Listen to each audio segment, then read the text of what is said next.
In a town built on charm and second chances, Clint Eastwood is a man who gives neither. Yes. Not the kind of Hollywood legend who screams into the void of social media or slams co-stars in late-night interviews. No, Clint Eastwood is quieter than that. Colder, sharper, and when someone crosses the line with him, the punishment isn't a war of words, it's erasure. Over the years, Clint Eastwood has built more than a legendary career. He's built a personal code, one forged through discipline, loyalty, and respect. Break that code, and there's no coming back. While many in Hollywood settle their differences over champagne and smiles at awards shows, Eastwood settles his in silence. Permanent, absolute silence. Today, we uncover the 5 celebrities Clint Eastwood has never forgiven. These aren't petty grudges. They're stories of betrayal, disrespect, and deep philosophical divides. In some cases, all it took was a sentence, a tweet, a look. So who made Clint Eastwood's blacklist? Let's begin. The year was 2005. Clint Eastwood had just walked off the stage after $1 Million Baby had stunned critics and audiences alike. The industry was celebrating one of its elder statesmen, a director who spoke softly but left deep emotional marks. That night, the room was full of laughter, clinking glasses, and good-natured jokes. But Clint Eastwood wasn't laughing. As he stepped to the microphone to present an award, he glanced at one man. Michael Moore, the controversial documentary filmmaker behind Fahrenheit 9/11. The two couldn't have been more different. Moore, loud and provocative, Eastwood, restrained and deliberate. Eastwood began with what sounded like a joke. Michael Moore and I actually have a lot in common, he said. The room chuckled. Then he added, stone-faced, but if he ever shows up at my door with a camera, I'll kill him. Laughter froze. A few gasped. But Clint didn't blink. There was no wink, no smirk, just silence. Heavy, chilling silence. That wasn't a joke. It was a message. You see, to Clint, Moore's work wasn't just controversial. It was disrespectful. Fahrenheit 9/11, for all its success, was a direct attack on American values Clint had spent a lifetime defending. Eastwood, the son of a steel worker, had grown up respecting quiet service. Moore's emotionally charged, politically slanted documentaries felt like noise to him. And Clint Eastwood doesn't do noise. He erased Michael Moore from his life that night. No more mentions, no collaborations, no interviews, just silence. Complete and irreversible. 3 years later, another storm began to brew. But this time, it wasn't about politics.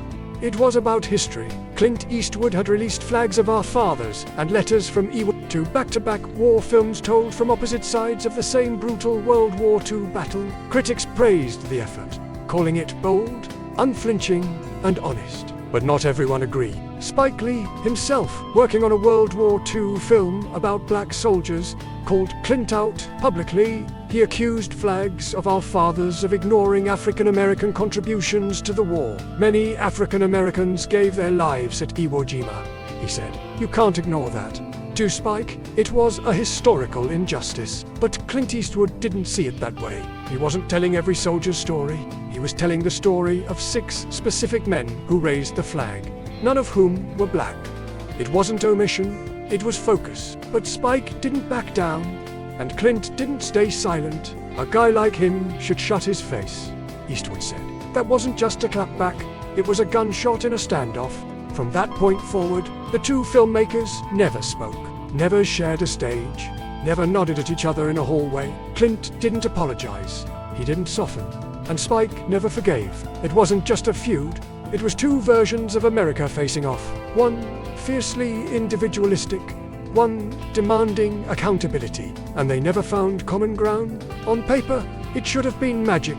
Clint Eastwood, a legendary director known for quiet, efficient storytelling.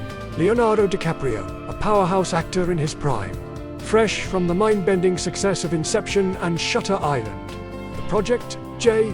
Edgar, a biopic about FBI Director J. Edgar Hoover. But behind the camera, the collaboration was anything but smooth. Clint ran his sets like clockwork.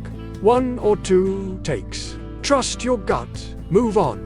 Leo, meanwhile, was deep into his method acting era. He wanted rewrites, emotional exploration, dozens of takes if needed. One crew member described it perfectly. Leo was pushing, Clint was pulling. It never sit. There were no screaming matches, no dramatic walkouts, but the tension was thick. DiCaprio would ask for another take. Clint would already be walking away. DiCaprio wanted to dig.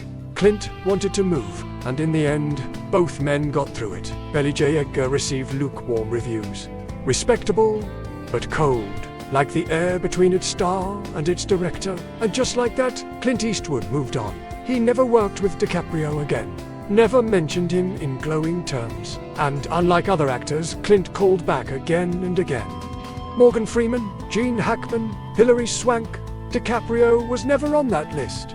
To Clint, brilliance isn't enough. You need to fit. Clint Eastwood doesn't use Twitter, but he never forgot the tweet that crossed the line.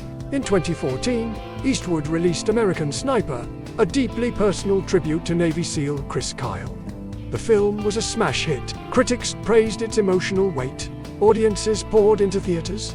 Then came a tweet. Seth Rogen, comedian, actor, writer, compared American Sniper to Nazi propaganda. He didn't say Clint's name. He didn't have to. The backlash was immediate. Rogen tried to walk it back, saying he hadn't meant it that way, that he liked the movie. But to Clint, the damage was done.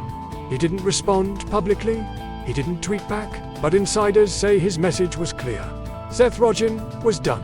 Rogen's name vanished from any project. Clint even looked at no panels, no invitations, no chance. Eastwood, a man who values loyalty above all, saw the tweet as a betrayal, not just to him, but to the soldiers the film honored. Once again, silence was Clint's final answer. This wasn't a tweet. This wasn't politics. This was something much more dangerous. Ego versus ego.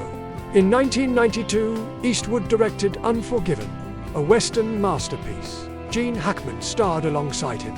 The result? A film that swept the Oscars and rewrote the rules of the genre. But behind the scenes, it was fire and ice. Hackman was intense, combative, protective of his process. Eastwood was calm, but uncompromising. When Hackman challenged lines, direction, blocking, Clint didn't argue. He just said, "You will." They never fought publicly, but they never relaxed, never laughed, never built trust. It was all friction and silence. After Unforgiven, Clint never called Gene Hackman again, never cast him, never praised him in interviews. It wasn't about talent. It was about trust. And once you lose Clint Eastwood's trust, you lose everything.